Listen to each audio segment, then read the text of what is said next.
3500 cusec ಬಿಡಬೇಕು ಅಂತೇಳಿ ಆದೇಶ ಏನು ಕೊಡ್ತು, ಅದಕ್ಕೆ ನಾವು ಅಪೀಲ್ ಆಗ್ತದೆ CWMA ಮುಂದೆ. ಆದರೆ ರಾಜ್ಯದ ಜನತೆಗೆ ತಿಳಿಸಬೇಕಾದ ನನ್ನ ಅವಶ್ಯಕತೆ ಇದೆ.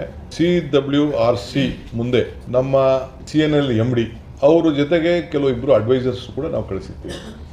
ಅವ್ರು ಏನು ವಾದವನ್ನು ಮಂಡಿಸಬೇಕು ಮಂಡನೆ ಮಾಡಿದ್ದ ಎಲ್ಲ ವಾದಗಳು ಕೂಡ ದಾಖಲೆಗಳಿದೆ. ಅದಾದ ಮೇಲೆ ನಿನ್ನೆ ಕೂಡ ಅಪೀಲ್ ಮಾಡಿದ್ರು. ನಿನ್ನೆ ಈ ಆರ್ಡರ್ಕಿನ ನಮಗೆ ಸ್ವಲ್ಪ ಕಡಿಮೆ ಮಾಡಿ, ಸ್ವಲ್ಪ ಟೈಮ್ ಕೊಡಿ, ಡೆಫರ್ ಮಾಡಿ ಅಂಥೇಳಿ ನಾವು ಕೂಡ ಮನವಿ ಮಾಡಿದ್ದು.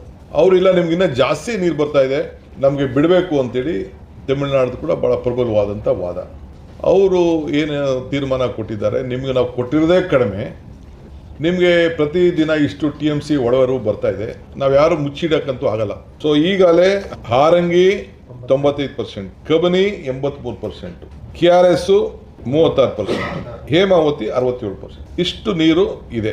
ಈಗ ಹೆಚ್ಚು ಕಮ್ಮಿ ನಮ್ಮ ಹೊಳಹರಿವು 1-2 TMC ಒಟ್ಟು ಎಲ್ಲರೂ ಸೇರಿ ಬರ್ತಾ ಇದೆ. 25,000 ಅಷ್ಟು ಒಳಹರಿವು ಬರ್ತಾ ಇದೆ. ಅದರಲ್ಲಿ 3,500 ಕ್ಯೂಸಿಕ್ಸ್ ಬಿಡಬೇಕು ಅನ್ನೋದು ಒಂದು ಮಾರ್ಗದರ್ಶನ ಆಗಿದೆ. ಸೊ ಇದು ಅವರು ಕೂಡ ಅವರ ದಾಖಲೆಯಲ್ಲಿ ಕನ್ಫರ್ಮೇಷನ್ ಮಾಡಿದ್ದಾರೆ. CWRC ಮತ್ತು CWMA ಇಬ್ಬರು ಕೂಡ ಇಷ್ಟು ಒಳಹರಿವು ನಿಮಗೆ ಬರ್ತಾ ಇದೆ ಅನ್ನೋದನ್ನು ಅವರು ದಾಖಲೆಯಲ್ಲಿ ಕನ್ಫರ್ಮ್ ಮಾಡಿದ್ದಾರೆ. ನಿಮಗೆ ಕಡಿಮೆ ಇದೆ ಅಂತ. ಆದರೂ ಕೂಡ ನನ್ನ ಕರ್ತವ್ಯ, ನಮ್ಮ ಸರ್ಕಾರದ ಕರ್ತವ್ಯ, ನಾವು ರಾಜ್ಯದ ಹಿತವನ್ನು ಕಾಪಾಡಬೇಕು. ನಾನು ನನ್ನ ಕಷ್ಟ ಕಾಲದಲ್ಲಿ ನಮ್ಮ ರೈತರದ ಪರಿಸ್ಥಿತಿ ಏನಿತ್ತು ಅಂತ ನನಗೆ ಅರಿವಿದೆ. ನಾನು ಅದನ್ನು ಬಿಚ್ಚಿ ಮಾತಾಡೋಕೆ ಹೋಗುವುದಿಲ್ಲ. ನಾವು ಅಪೀಲ್ ಹೋಗೋಕ್ಕಿಂತ ಮುಂಚಿತವಾಗಿ ನಾನು ನಮ್ಮ ಕೇಂದ್ರದ ಆಲ್ ಪಾರ್ಟಿ ಮೀಟಿಂಗನ್ನು ಕೂಡ ಕರೆದಿದ್ದೆ, ನಮ್ಮ MPs ಮೀಟಿಂಗ್ ಕರೆದಿದ್ದೆ. ದೆಹಲಿಯಲ್ಲಿ ಎಲ್ಲ MPs ಭಾಳ ಗೌರವದಿಂದ ಬಂದು ಈ ರಾಜ್ಯದ ನೀರಿನ ಸಮಸ್ಯೆ ಬಂದಾಗ, ನೆಲದ ಸಮಸ್ಯೆ ಬಂದಾಗ, ಯಾವುದೇ ರಾಜಕಾರಣ ಇರಲಿ, ನಾವೆಲ್ಲ ಒಟ್ಟಿಗೆ ಕೆಲಸ ಮಾಡೋಣ ಅಂಥೇಳಿ ನಾವು ಹೋಗಿ ಪಾರ್ಟಿಸಿಪೇಟ್ ನಾವು ನಮ್ಮ ಆಹ್ವಾನಕ್ಕೆ ಬಂದಿದ್ದರು.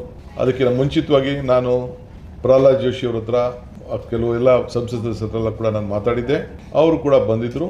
ಇದನ್ನು ಅಪೀಲ್ ಮಾಡೋಕ್ಕಿಂತ ಮುಂಚಿತವಾಗಿ ಅಪೀಲ್ ಕಾಪಿನೂ ಕೂಡ ನಾನು ಪ್ರಹ್ಲಾದ್ ಜೋಶಿ ಮತ್ತು ಸೋಮಣ್ಣವ್ರಿಗೆ, ಶೋಭಾಕ್ಗೆ ಎಲ್ಲರೂ ಕೂಡ ನಾನು ಕಳಿಸ್ಕೊಟ್ಟಿದ್ದೆ.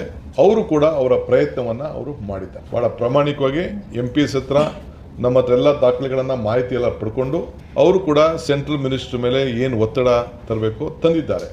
ಆದರೆ CWMA ನಿನ್ನೆ ಇಲ್ಲದೆ ನಿಮಗೆ ಕೊಟ್ಟಿರೋದು ನಾವು ಹಿಂತೆಗೆದುಕೊಳ್ಳೋಕ್ಕಾಗೋದಿಲ್ಲ, ನೀವು ಇದನ್ನು ಇಂಪ್ಲಿಮೆಂಟ್ ಮಾಡಬೇಕು ಅಂತ ಹೇಳಿದ್ದಾರೆ. ನಿನ್ನೆ ಏನು ನಮ್ಗೆ ಆದೇಶ ಬಂದಿದೆ, ನಮ್ಮ ವಾದನ ಒಪ್ಪದೆ ಆದೇಶ ಬಂದಿದೆ.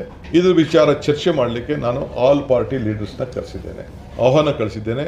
ಎಲ್ಲ ಮಾಜಿ ಮುಖ್ಯಮಂತ್ರಿಗಳು ಕೂಡ ನಾನು ಬರಬೇಕು ಅಂತೇಳಿ ರಿಕ್ವೆಸ್ಟ್ ಮಾಡಿದ್ದೀನಿ. ನಮ್ಮ ಲೀಗಲ್ ಟೀಮ್ ಹತ್ರ ಕೂಡ ಈಗಾಗಲೇ ನಾನು, ಪರಮೇಶ್ವರ್ ಅವರು ಮತ್ತು ನಮ್ಮ ರಾಮಲಿಂಗಾರೆಡ್ಡಿಯವರು, ಆಲ್ ಲೀಡರ್ಸ್, ಸಂಬಂಧಪಟ್ಟಂಥ ಲೀಗಲ್ ಲೀಡರ್ಸ್ ಏನಿದ್ದಾರೆ ಮತ್ತು ನಮ್ಮ ಬ್ಯೂರೋಕ್ರಸಿ ಏನಿದೆ ಅವ್ರ ಹತ್ರ ಎಲ್ಲ ಕೂಡ ಚರ್ಚೆ ಮಾಡಿದ್ದೇನೆ. ಆಮೇಲೆ ಮಾಡಿಬಿಟ್ಟು ಕೊನೆಗೆ ಆಲ್ ಪಾರ್ಟಿ ಮೀಟಿಂಗಲ್ಲಿ ಅವರ ಅಭಿಪ್ರಾಯನ ತಿಳಿಸಿ, ಲೀಗಲ್ ಅವರು ಏನು ಹೇಳ್ತಾರೆ ಅವರ ಅಭಿಪ್ರಾಯನ ಕೂಡ ತೆಗೆದುಕೊಂಡು ಆಮೇಲೆ ಮುಂದಕ್ಕೆ ಏನು ಮಾಡಬೇಕು ಅಂತ ತೀರ್ಮಾನ ಮಾಡೋದು ಅನ್ನೋದನ್ನು ನಾವು ತೀರ್ಮಾನವನ್ನು ಮಾಡಿದ್ದೇವೆ. ಸೌಹಾರ್ದತೆಯಿಂದ ಇದನ್ನು ಬಗೆಹರಿಸ್ಕೊಳ್ಳೋಕ್ಕೆ ಸಾಧ್ಯನಾ ಅನ್ನೋದು ಅವರು ಚಿಂತನೆ ಮಾಡ್ತಾ ಇದ್ದಾರೆ, ನಾವು ಚಿಂತನೆಯನ್ನು ನಾವು ಮಾಡ್ತಾ ಇದ್ದೇವೆ. ಸೊ ನನಗೆ ಇಡೀ ದೇಶದ ಎಲ್ಲ ರೈತರು ಕೂಡ ಒಂದೇ. ಈ ಕಾವೇರಿ ವಿಚಾರದಲ್ಲಿ ಈ ಮಧ್ಯದಲ್ಲಿ ಕೆಲವು ಸಂಘಟನೆಗಳು, ಕನ್ನಡ ಪರ ಸಂಘಟನೆಗಳು, ಕೆಲವು BJP ಸ್ನೇಹಿತರು, ರೈತ ಸಂಘಟನೆಗಳು ಕೆಲವು ಹೋರಾಟವನ್ನು ಮಾಡ್ತಾ ಇದ್ದಾರೆ. ನಾನು ಹೋರಾಟ ಮಾಡೋದು ತಪ್ಪು ಅಂತ ನಾನು ಹೇಳೋದಿಲ್ಲ, ಆದರೆ ಅವಶ್ಯಕತೆ ಇರಲಿಲ್ಲ. ಯಾಕೆಂದರೆ ಅವರ ಎಲ್ಲ ಮಂತ್ರಿಗಳು, MPಗಳು ನಮ್ಮ ರಾಜ್ಯದ ಹಿತವಾಗಿ ಅವ್ರು ಏನು ಹೋರಾಟ ಮಾಡಬೇಕು ಮಾಡಿದ್ದಾರೆ. ಅದಕ್ಕೇನು ಉತ್ತರ ಬರಬೇಕು ಬಂದಿದೆ. ಆಲ್ ಪಾರ್ಟಿ ಮೀಟಿಂಗ್ ಕೂಡ ಕರೆದಿದ್ದೇನೆ. ಅವ್ರ ತೀರ್ಮಾನ ಮಾಡದೆ ನಾನು ಯಾವ ತೀರ್ಮಾನ ಕೂಡ ನಾನು ಮಾಡೋದಿಲ್ಲ. ಆ ಥರದ ತೀರ್ಮಾನ ಯಾವುದು ಕೂಡ ಮಾಡೋದಿಲ್ಲ. ಅವರು ವಿಶ್ವಾಸಕ್ಕೆ ತೆಗೆದುಕೊಂಡೆ ಖಂಡಿತ ನಾನು ಏನು ತೀರ್ಮಾನ ಮಾಡಿದ್ರು ಮಾಡ್ತೇನೆ. ಅವ್ರ ಸಲಹೆಯನ್ನು ಗೌರವದಿಂದ ನಾವು ರಾಜ್ಯದ ಹಿತಕ್ಕೆ ಏನು ಒಳ್ಳೆಯದಿದೆ ಅದನ್ನೆಲ್ಲ ಕೂಡ ನಾವು ಕೇಳಬೇಕಾದ್ದು ನಮ್ಮ ಕರ್ತವ್ಯ ಇದೆ. ಆ ಕೆಲಸ ಕೂಡ ನಾನು ಮಾಡ್ತೇನೆ. ಅದಕ್ಕೆ ಎಲ್ಲರೂ ಕೂಡ ನಾನು ಆಲ್ ಪಾರ್ಟಿ ಮೀಟಿಂಗ್ಗೆ ಭಾನುವಾರ ಇನ್ವೈಟ್ ಮಾಡಿದ್ದೀನಿ. ಬರಲಿ, ಅವ್ರ ಸಲಹೆ ಕೊಡಲಿ. ನಾನು ನಮ್ಮ ಲೀಗಲ್ ಟೀಮ್ಗೂ ಹೇಳಿದ್ದೇನೆ, ಅವ್ರ ಸಲಹೆಯನ್ನು ಕೂಡ ತೆಗೆದುಕೊಂಡು ಮುಂದಕ್ಕೆ ಏನು ಮಾಡಬೇಕು ಅನ್ನೋದು ನಾವು ತೀರ್ಮಾನವನ್ನು ಮಾಡೋಣ. ಏನು ಯಾವ ರಾಜ್ಯದ ಹಿತಕ್ಕೆ ಏನು ಒಳ್ಳೆಯದಿದೆ ಆ ತೀರ್ಮಾನಕ್ಕೆ ನಾವೆಲ್ಲ ಬದ್ಧರಾಗಬೇಕಾದಂಥ ಒಂದು ಪರಿಸ್ಥಿತಿ ಇದೆ. ಲಾಸ್ಟ್ 100 ಇಯರ್ಸ್ ಇಲ್ಲಿವರೆಗೂ ಬಿಟ್ಟಿರೋದು lowest in the last 100 years. 100 ವರ್ಷದ ಇತಿಹಾಸದಲ್ಲಿ ನಾವು ಜುಲೈನಲ್ಲಿ ಇಲ್ಲಿವರೆಗೂ ರಿಲೀಸ್ ಮಾಡಿದ್ದು ಬರೀ 0.6 TMC ನೀರು ಮಾತ್ರ. ಇದು ಭಾಳ ಲೋಯೆಸ್ಟು. ನಾವು ಯಾವ ಡ್ಯಾಮ್ ಕೂಡ ನೀರನ್ನು ಬಿಟ್ಟಿಲ್ಲ.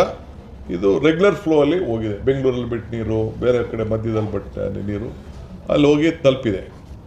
ಸೊ ಆದರೂ ಕೂಡ ಇದ್ರ ಮಧ್ಯದಲ್ಲಿ ವಿರೋಧ ಪಾರ್ಟಿಯವರು ಕೂಡ ಕೆಲವು ಸ್ಟ್ರೈಕ್ಗಳು ಮತ್ತೊಂದೆಲ್ಲ ಮಾಡ್ತಾಯಿದ್ದಾರೆ. ನಮ್ಮ ರೈತ ಸಂಘಟನೆಯವರು ಮಾಡ್ತಾಯಿದ್ದಾರೆ.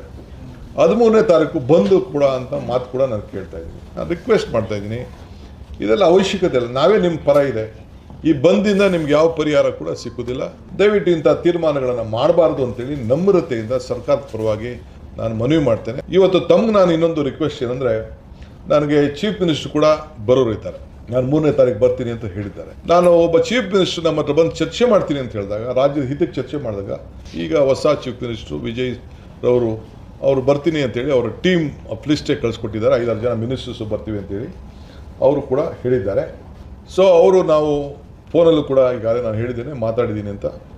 ಸೊ ನಾನು ಈ ವಾತಾವರಣದಲ್ಲಿ ಅವ್ರನ್ನ ಕರೆಸಿ ಬೇರೆ ಯಾರೋ ಕೂಗೋದು ಮಾಡೋದು, ಪ್ರತಿಭಟನೆ ವ್ಯಕ್ತಪಡಿಸೋದು, ಈ ಟೈಮಲ್ಲಿ ನನಗೆ ಯಾಕೋ ಸಮಾಧಾನ ಕಾಣ್ತಾ ಇಲ್ಲ. ನಮ್ಮವ್ರು ನಡ್ಕೊಳ್ತಾ ಇರೋಂಥ ರೀತಿ ದಯವಿಟ್ಟು ತಾಳ್ಮೆಯಿಂದ ಇರಬೇಕು. ಸೌಹಾರ್ದತೆಯಿಂದ ಯಾವುದಾದ್ರು ವಿಚಾರಗಳು ಬಗೆಹರೋದಾದರೆ ಬಗೆಹರಿಲಿ. ಸೊ ನಾನು ನಮ್ಮ ತಮಿಳ್ನಾಡು ಚೀಫ್ ಮಿನಿಸ್ಟರ್ಗೆ ಒಂದು ರಿಕ್ವೆಸ್ಟ್ ಮಾಡ್ತಾಯಿದ್ದೀನಿ, ಸ್ವಲ್ಪ ಡೆಫರ್ ಮಾಡೋಣ ನಮ್ಮ ರಿಕ್ವೆಸ್ಟ್ನ, ಇದನ್ನು ತಮ್ಮ ವಿಸಿಟ್ನ. ಸ್ವಲ್ಪ ಇಲ್ಲಿ ನಿಮ್ಮ ನೀರಿನ ಸೌಹಾರ್ದತೆ ಸ್ವಲ್ಪ ವರ್ಣ ಕೂಡ ನಮ್ಮ ಕಡೆ ಸ್ವಲ್ಪ ತೋರಿಸ್ತಾ ಇದ್ದಾನೆ, ನಮ್ಮ ಕಡೆ ವಿಶ್ವಾಸ ವ್ಯಕ್ತಪಡಿಸ್ತಾ ಇದ್ದಾರೆ. ನೀರು ಕೂಡ ಬರ್ತಾ ಇದೆ. ಒಳ್ಳೆಯ ವಾತಾವರಣದಲ್ಲಿ ಒಂದು ಮೀಟಿಂಗ್ ಮಾಡೋಣ ಅಂಥೇಳಿ ನಾನು ರಿಕ್ವೆಸ್ಟ್ ಮಾಡ್ಕೊಳ್ಳಿಕ್ಕೆ ಈಗಲೇ ನನ್ನ ಕೊಲೀಗ್ಸ್ ಹತ್ರ ಎಲ್ಲ ನಾನು ಮಾತಾಡ್ತೀನಿ. ಸೊ ಇನ್ನೊಂದು ಡೇಟ್ನ ಫಿಕ್ಸ್ ಮಾಡಿಕೊಂಡು 3ನೇ ತಾರೀಕು ಬೇಡ ಈ ವಾತಾವರಣದಲ್ಲಿ ಅಂಥೇಳಿ. ಏಕೆಂದರೆ ಯಾರು ಹೊರಗಡೆ ಒಬ್ಬ ಅತಿಥಿ ಬರಬೇಕಾದ್ರೆ ನಾವು ಭಾಳ ಸೌಹಾರ್ದತೆಯಿಂದ, ಸೊ ಎಮೋಷ್ನಲಿ ತೀರ್ಮಾನಗಳನ್ನು ಮಾಡೋಕ್ಕಾಗಲ್ಲ. ಇದಕ್ಕೆ ನಾನೇ ಅವ್ರಿಗೆ ರಿಕ್ವೆಸ್ಟ್ ಮಾಡಿಕೊಂಡು ಇದಕ್ಕೆ ಮುಂದಕ್ಕೆ ಹಾಕೋಣ ಅಂಥೇಳಿ ನಾನು ಅವ್ರಿಗೆ ರಿಕ್ವೆಸ್ಟ್ ಮಾಡ್ಕೊಂಡಿದ್ದೇನೆ. ಹಾಗೆ ಅದು ಕೂಡ ನಾನು ಈಗ ನಮ್ಮ ಕೊಲೀಗ್ಸ್ ಜೊತೆ ಚರ್ಚೆ ಮಾಡಿ ಈ ತೀರ್ಮಾನಕ್ಕೆ ಬಂದಿದ್ದೇವೆ.